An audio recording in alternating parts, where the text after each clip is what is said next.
TS20 updates చూద్దాం. తెలంగాణలో pending లో పెట్టిన లోక్సభ స్థానాల అభ్యర్థులపై క్లారిటీ రాబోతోంది. ముఖ్యమంత్రి రేవంత్ రెడ్డి ఢిల్లీ చేరుకున్నారు. కాంగ్రెస్ సెంట్రల్ ఎలక్షన్ కమిటీ సమావేశంలో ఆయన పాల్గొంటారు. సీఎంతో పాటు deputy CM Bhatti Vikramarka, ECC సభ్యుడు ఉత్తమ్ కుమార్ రెడ్డి కూడా సమావేశానికి హాజరవుతున్నారు. ఖమ్మం, వరంగల్, మెదక్, కరీంనగర్, నిజామాబాద్, హైదరాబాద్, ఆదిలాబాద్, వరంగల్ స్థానాలపై ఈ సమావేశంలో నిర్ణయం తీసుకుంటారు. ముఖ్యమంత్రి రేవంత్ రెడ్డితో కాంగ్రెస్ సీనియర్ నేత వి హనుమంతరావు భేటీ అయ్యారు. పార్లమెంటరీ టికెట్ కేటాయింపు విషయంలో ఇటీవల పార్టీ తీరుపై వీహెచ్ తీవ్ర అసంతృప్తి వ్యక్తం చేశారు. దీంతో అన్ని విధాలుగా అండగా ఉంటామని వీహెచ్కు సీఎం రేవంత్ హామీ ఇచ్చారు.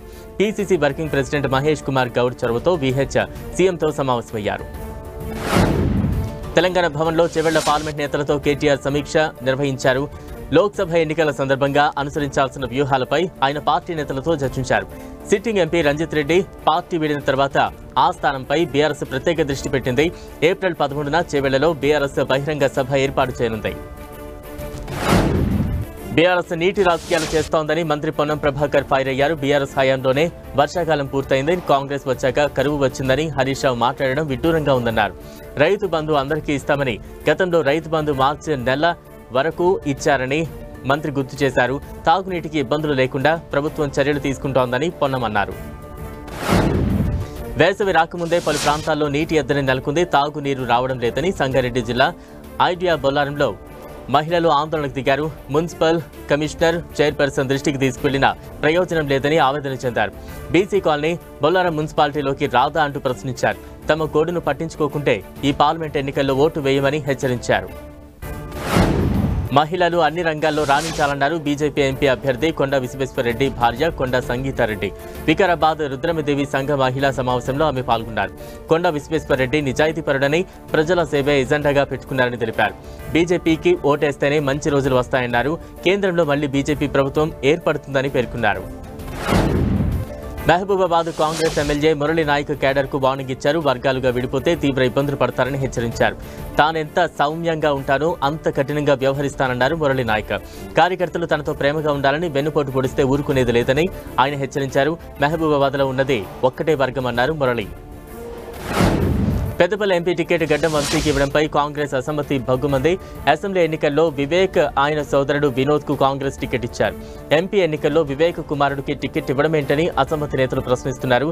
టికెట్ విషయంలో పునరాలోచించాలని కాంగ్రెస్ నేతలు సూచిస్తున్నారు. లేదంటే న్యాయ పోరాట దీక్ష చేస్తామని హెచ్చరిస్తున్నారు. ఖైరతాబాద్ ఎమ్మెల్యే దానం నాగేందర్ కు వ్యతిరేకంగా హైకోర్టులో పిటిషన్ దాఖలైంది. దానం నాగేందర్ పై అనర్హత వేటు వేయాలని కోరుతూ రాజు యాదవ్ పిటిషన్ వేశారు. ఎమ్మెల్యేగా ఓ పార్టీ నుంచి గెలిచి రాజీనామా చేయకుండా మరో పార్టీ ఎంపీగా పోటీ చేయడం చట్టవిరుద్ధమని పిటిషన్లో ఆరోపించారు. దానం నాగేందర్ పై స్పీకర్ చర్యలు తీసుకునేలా ఆదేశించాలని కోరారు. ఈ పిటిషన్పై రేపు హైకోర్టులో విచారణ జరిగే అవకాశం ఉంది. ఫోన్ ట్యాపింగ్ కేసులో నిందితుల కస్టడీ పిటిషన్పై నాంపల్లి కోర్టులో వాదనలు ముగిశాయి. ఇరుపక్షాల వాదనలు విన్న నాంపల్లి కోర్టు తీర్పును రిజర్వ్ చేసింది. ప్రణీత్రావు, భుజంగరావు, తిరుపతనను 5 రోజుల కస్టడీ కోరుతూ పోలీసులు పిటిషన్ దాఖలు చేశారు. పోలీస్ కస్టడీ పిటిషన్పై నిందితుల తరపు న్యాయవాదులు కౌంటర్ దాఖలు చేశారు.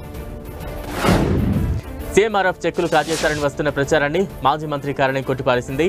చెక్కులు కొట్టేసినట్లు ఆరోపణలు ఎదుర్కొంటున్న నరేష్ అనే వ్యక్తి మాజీ మంత్రి పీఏ కాదని క్లారిటీ ఇచ్చింది. అతడు కేవలం డేటా ఎంట్రీ ఆపరేటర్గా మాత్రమే పనిచేశారని తెలిపింది. మంత్రి పదవీ కాలం ముగిసిన తర్వాత తమకు సమాచారం లేకుండా కొన్ని చెక్కులను తీసుకువెళ్లినట్లు గుర్తించామని మంత్రి కార్యాలయం పేర్కొంది. ఈ విషయంపై అప్పట్లోనే నార్సింగి పోలీస్ స్టేషన్లో ఫిర్యాదు చేశామని పేర్కొంది. కొందరు కావాలని తప్పుడు ప్రచారం చేస్తున్నారని తెలిపింది. వరంగల్ జిల్లాలో పార్టీలకు అతీతంగా ఎన్నికల కోడ్ ఉల్లంఘన యథేచ్ఛగా సాగుతోంది. ఎన్నికల ప్రవర్తన నియమావళి పట్టించుకోకుండా రాజకీయ పార్టీల ప్రభలకు అనుమతిచ్చారు పోలీసు ఉన్నతాధికారులు. దీంతో నర్సంపేట వరంగల్ ప్రధాన రహదారిపై 5 గంటల పాటు ట్రాఫిక్ స్తంభించడంతో విద్యార్థులు, ప్రజలు తీవ్ర ఇబ్బందులు పడ్డారు. ప్రజలను ఇబ్బందులకు గురి చేస్తూ చట్ట వ్యతిరేక కార్యకలాపాలకు పాల్పడితే చర్యలు తప్పవని రౌడీ షీటర్లను హెచ్చరించారు రామగుండం సిపి శ్రీనివాస. మంచిర్యాల జిల్లాలోని 218 మంది రౌడీ షీటర్లు సస్పెక్ట్ షీటర్స్ కు స్టేషన్ కు పిలిపించి కౌన్సిలింగ్ ఇచ్చారు. రౌడీ షీటర్లు నేరాలు చేస్తే వారి బెయిల్ రద్దు చేస్తామని సిపి హెచ్చరించారు. వారిలో మార్పు వస్తే రౌడీ షీట్ తొలగిస్తామన్నారు. ఓ మహిళా సిఆర్పీఎఫ్ కానిస్టేబుల్ ఫిర్యాదుతో ఉన్నతాధికారులు చర్యలు చేపట్టారు. Bandlaguda inspector Mohammed Shakir Ali, SI Venkateshwar, constable Ramesh ను సస్పెండ్ చేశారు సిపి కొత్తకోట శ్రీనివాసరెడ్డి. నిజామాబాద్ జిల్లా కమర్పల్లి మండల పరిషత్ కార్యాలయంలో పనిచేస్తున్న సీనియర్ అసిస్టెంట్ హరిబాబు ఏసీబీకి చిక్కాడు. భాగయ్య అనే ఉద్యోగి తన సర్వీస్ బుక్ లో సర్వీస్ డీటెయిల్స్ నమోదు చేయాలని కోరగా హరిబాబు 10,000 డిమాండ్ చేశాడు. దీనిపై ఏసీబీకి ఫిర్యాదు చేశాడు భాగయ్య. హరిబాబు లంచం తీసుకుంటే ఏసీబీ అధికారులకు పట్టుబట్టాడు. విచారణలో ఎంపీడీఓ పేరు చెప్పడంతో బికనూర్ ఎంపీడీఓ సంతోష్ రెడ్డిని కూడా అదుపులోకి తీసుకున్నారు. కుటుంబ కలహాలతో తెలంగాణలో వచ్చే 3 రోజులు భానుడి భగభగలు మరింత పెరుగుతాయని భారత వాతావరణ శాఖ హెచ్చరించింది. నేటి నుంచి ఈ నెల 29 వరకు రాష్ట్రంలోని వివిధ జిల్లాలకు ఆరెంజ్ అలర్ట్ జారీ చేసింది. ఆదిలాబాద్, నిర్మల్, నిజామాబాద్, జగిత్యాల, రాజన్న సిరిసిల్ల, కరీంనగర్, మంచిర్యాల, ఆసిఫాబాద్, పెద్దపల్లిలో ఆరెంజ్ అలర్ట్ జారీ చేశారు. వేసవి ఆరంభంలోనే ఉమ్మడి ఆదిలాబాద్ జిల్లాలో ఎండలు దంచి కొడుతున్నాయి. ఈ సీజన్లో అత్యధికంగా 43 డిగ్రీల గరిష్ట ఉష్ణోగ్రతలు నమోదయ్యాయి. మరో 2-3 రోజుల పాటు ఉష్ణోగ్రతలు ఇలాగే ఉన్నప్పటికీ వచ్చే ఏప్రిల్, మే నెలల్లో మాత్రం మరింత పెరగనున్నాయి.